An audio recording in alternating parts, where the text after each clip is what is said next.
Elephants are the largest land mammals on planet Earth and undoubtedly one of the most awe-inspiring creatures.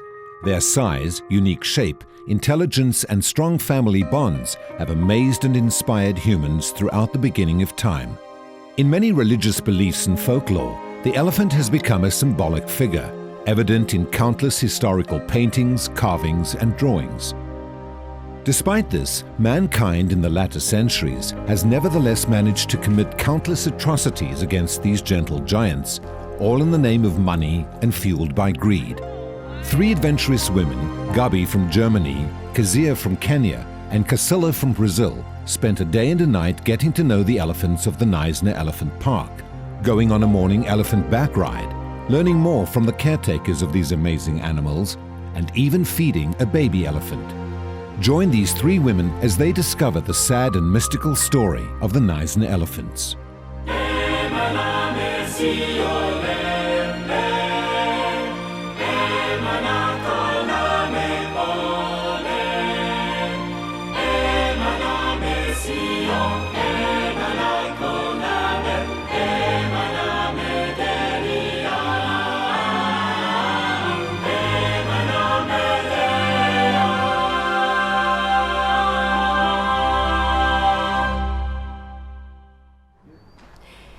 Keine Ahnung, welches Tier mich am meisten begeistert und fasziniert. Schwer zu sagen. Aber müsste ich mich für eins entscheiden, ich glaube, dann wäre es der Elefant. Solch einem riesengroßen Tier nahe zu sein, ihm Auge in Auge zu begegnen, das muss der Wahnsinn sein. Und da träume ich schon sehr, sehr lange davon. Und deshalb freue ich mich auf diese tierische Begegnung hier im Knysna Elefantenpark in Südafrika.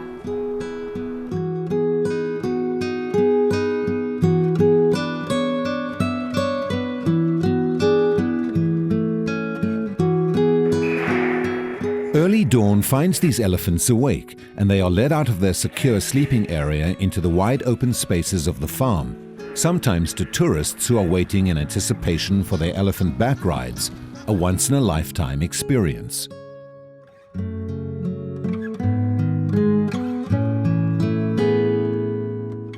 You've got the last remaining elephants of the biggest gene pool in South Africa, the southernmost elephants in the world, African elephants. And that's, I'm talking about a natural herd. And then our effort, obviously, to keep elephants in this area by creating an elephant orphanage. So when you say orphans, elephants whose parents were killed, or? Each elephant has got a different story. And these elephants play a massive role in education. We have a saying here called conservation through education.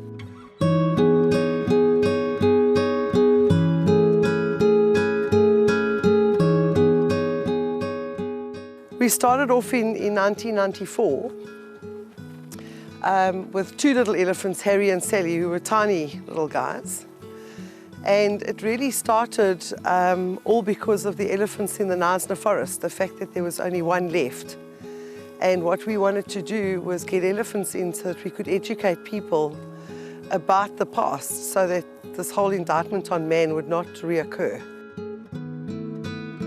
The Knysna Elephant Park is a free-range, controlled environment situated near the town of Knysna on the southern coast of South Africa. Here, the elephant are free to walk and browse in the fields, as they would in the wild. However, they do need handlers and guides with them constantly, as they are actually living among and interacting with people. These elephants are never asked to perform tricks or behave in a manner that is not natural to them. They pretty much roam around wherever they want to go. If they want to drink water or go and eat or go and swim in the dam, they're allowed to do that. They're allowed to mate and have babies as they wish. So it's very, very special. Harry and Sally were the first 2 elephants to arrive at this park. They were quite young and came from the world-renowned Kruger National Park, where they had been part of a culling and translocation program. In 1994, the Kruger Park stopped the program and no more elephant came out of the park after that.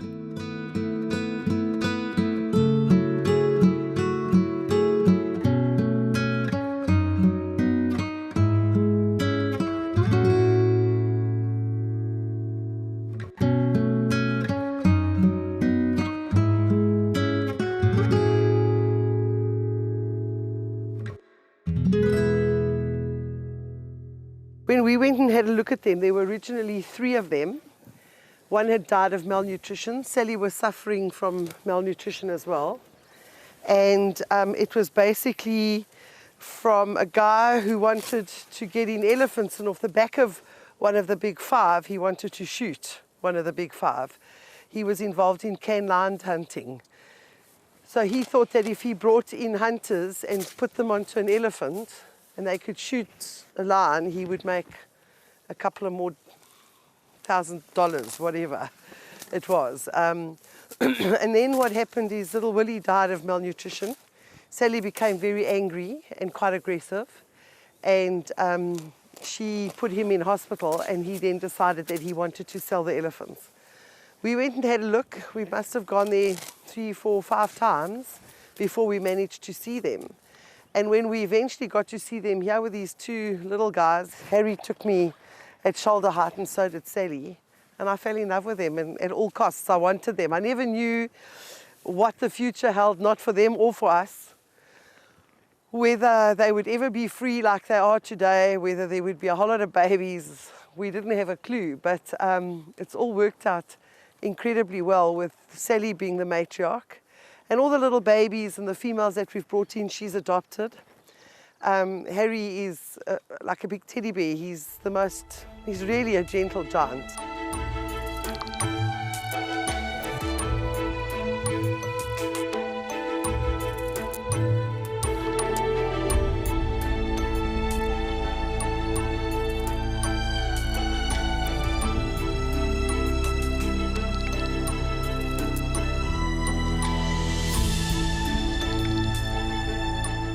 Thank you so much, Arnold, for this lovely ride. You know, this guy is almost like a big leather sofa. It's very comfortable. But the elephant is so humble and so emotional, yet so big and so mighty. It tells a lot about a creature. Her grace is amazing. This here is Tosha, and she's 22, like me. Das, was ich hier gerade mache, auf einem Elefanten reiten, das ist, glaube ich, das, was ich mir schon immer gewünscht habe, mir schon immer erträumt habe, seit ich denken kann. Und deshalb ganz herzlichen Dank an Sabili, dass er mit mir hier geritten ist. Natürlich herzlichen Dank an Harry. Das ist ein Elefantenbulle, 21 Jahre alt, 4,5 Tonnen schwer.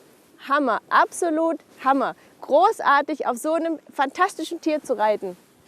Harry, trunk up. Good.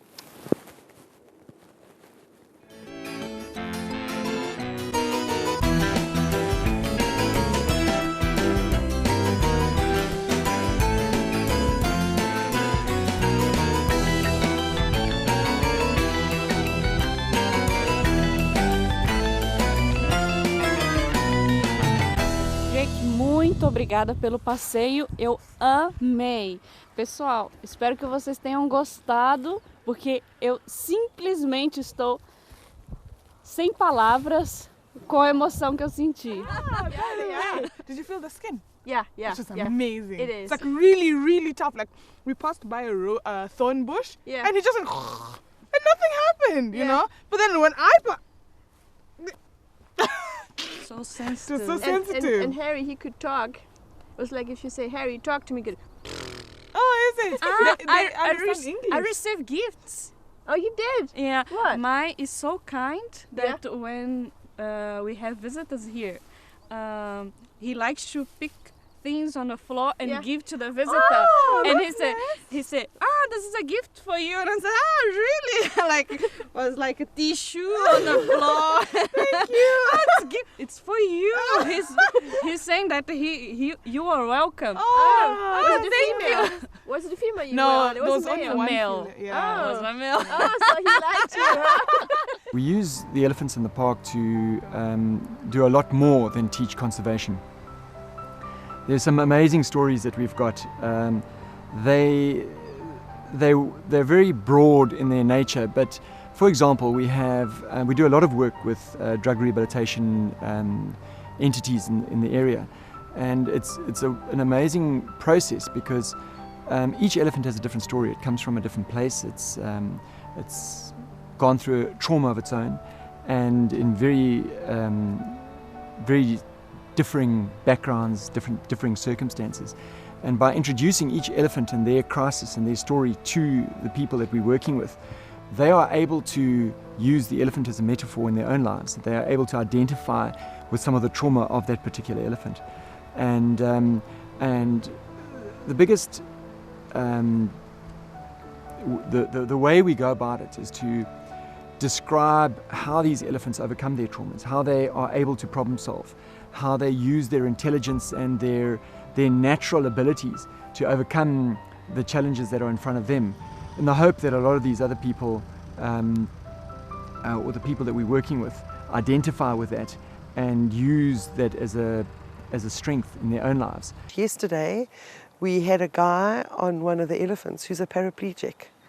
I mean, he is in a wheelchair permanently. We had a guide in front, him in the middle, and another guide behind him. And there this man was on this elephant with the biggest smile. Despite its thickness, elephant skin is very sensitive. An elephant has no sweat glands. Mud trapped in the folds of the skin along with the flapping of its ears help to keep the elephant cool.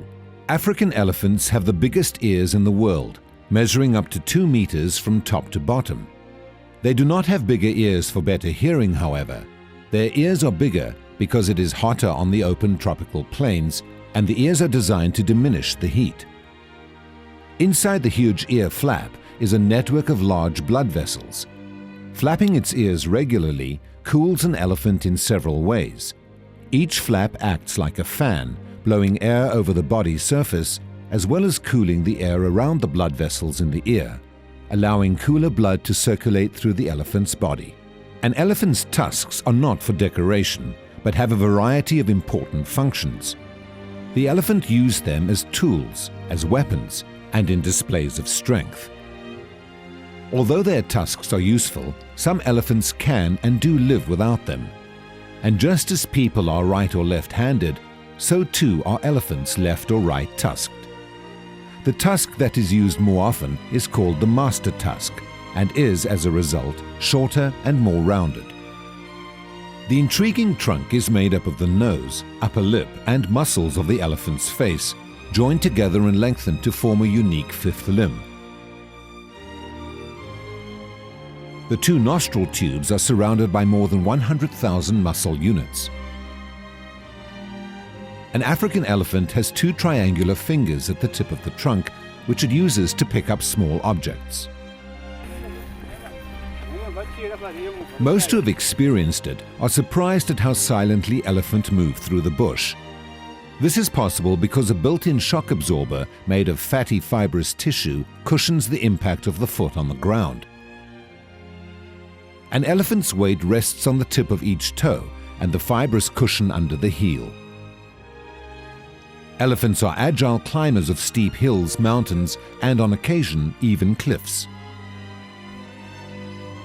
Elephants communicate with each other through a very low-frequency vocalization called infrasound, which travels a distance of 20 to 30 kilometers.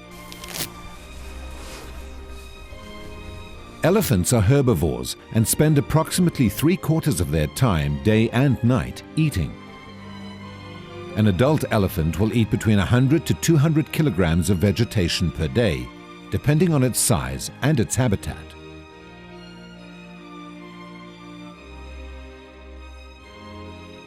You take that whole structure with elephants. You take the cow, the matriarch, take us. We've got our grandmothers up top there. And if she talks, you listen. I watched my mom listening to my gran, and there was no arguments. I watched my gran listening to my great-gran. Myself and my daughter, there's that definite structure. And that's what elephants have got. The only thing is they've got it right. We haven't quite got it right yet. You take the bulls.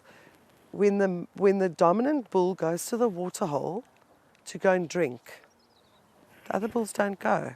He drinks first. He walks away, then the others go. That's the way it is. If only we can take some rules out of the jungle, I reckon we'd be a better human race. If an elephant becomes sick, herd members will bring it food and help support it as it stands. If it dies, they will try to revive it with food and water for a while. Once it is clear that an elephant is dead, the herd will become very quiet and will stay at the grave for days afterwards.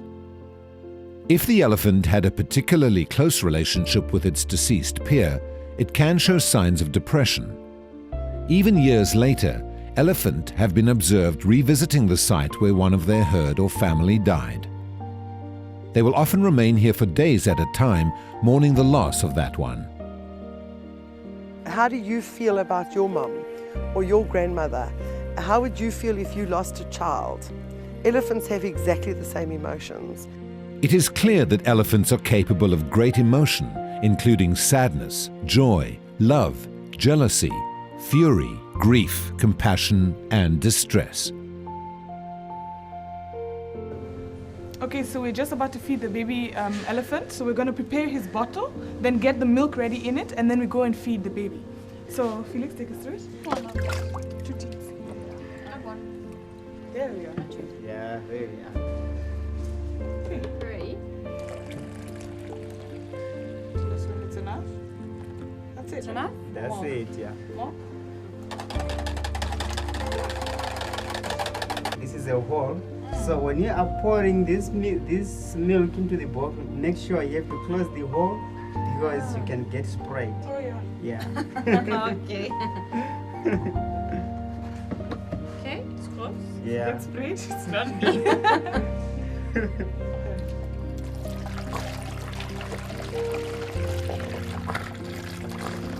Put the teats. Putting it some teats a little bit difficult for you guys, but Sure.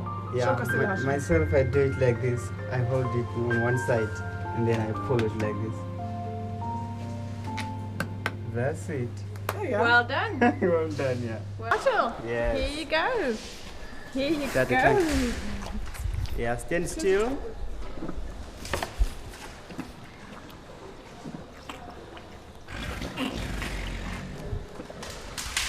Oh, beautiful.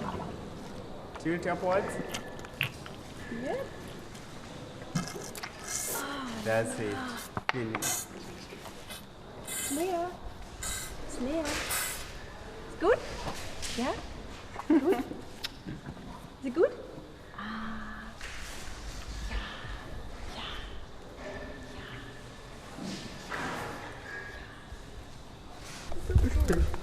Okay.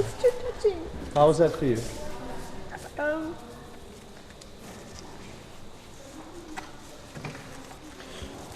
Ich glaube, es ist eine unbeschreibliche Erfahrung, so nah an dem Elefanten dran zu sein und sogar ein Elefantenbaby zu füttern. Unglaublich.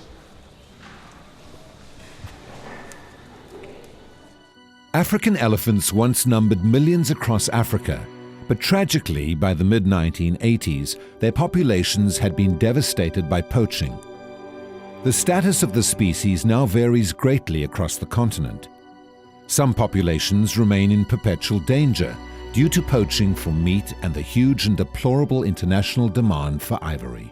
I believe each person that comes in and understands and touches this animal and falls in love with it, in turn want to go out there and keep the space for them, keep them alive, not buy the ivory, not just agree to, I'll just buy that, or I'll just go and do that, or how about a leather belt? I don't want to be misunderstood, because I believe that you've got to have a balance. If there's too many, they've got to be culled, but then culling is done in a very orthodox way, whereas poaching isn't. And I don't believe that the wildlife should be exploited the way it is being. Elephants have taught me a huge amount in life. They've taught a lot of giving and compassion, and that special bond that they have with each other is amazing. And I watch Sally, who's never had a baby, but every little baby that comes in, how she accepts that little one and nurtures it, and if that little thing performs or moans or one of the other ones push it over, she's there to protect it. I don't know, it's just absolutely incredible working with them. You can't explain it until you do it. Come, Sally, stop. Sally, every day when we get up on this farm, we don't look at these elephants and say, oh, we're so lucky. We look at it as being an absolute privilege. It is such a gift to be able to wake up and look out your bedroom window and there's Harry or there's Sally, or walk out in your gown and you go and give them an apple. It's amazing to think that these huge, gentle giants can touch you in the way that they do. You know, these creatures are God's creation, and it's a wonderful way of bringing them close to nature. Through the elephant, we can do so much. We can reach out to so many people, and people in different circumstances. I mean, if you think about it, to be able to stand this close and to be able to hug her, and she's quite comfortable with it. I don't know, I think it's amazing. It's just very special.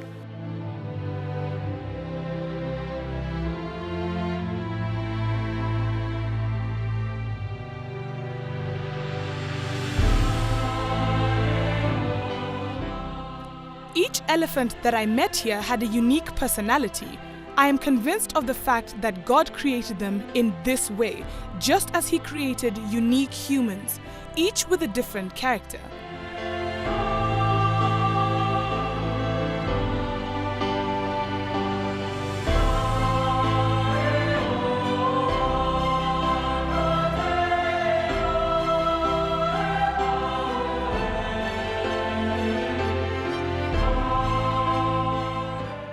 I find it hard to understand why thousands of elephants are being killed every year, just because some people want ivory in their homes. This experience here with the elephants has enriched my life in a very special and emotional way.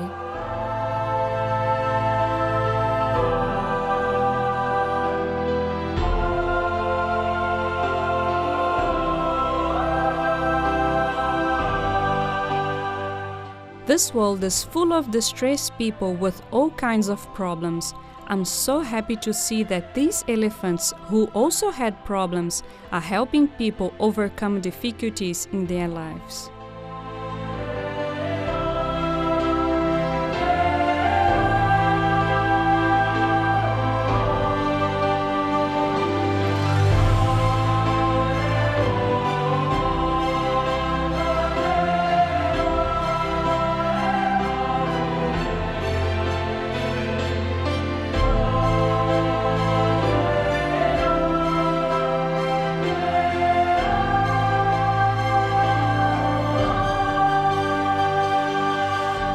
How can anyone, even for a moment, doubt that God created elephants?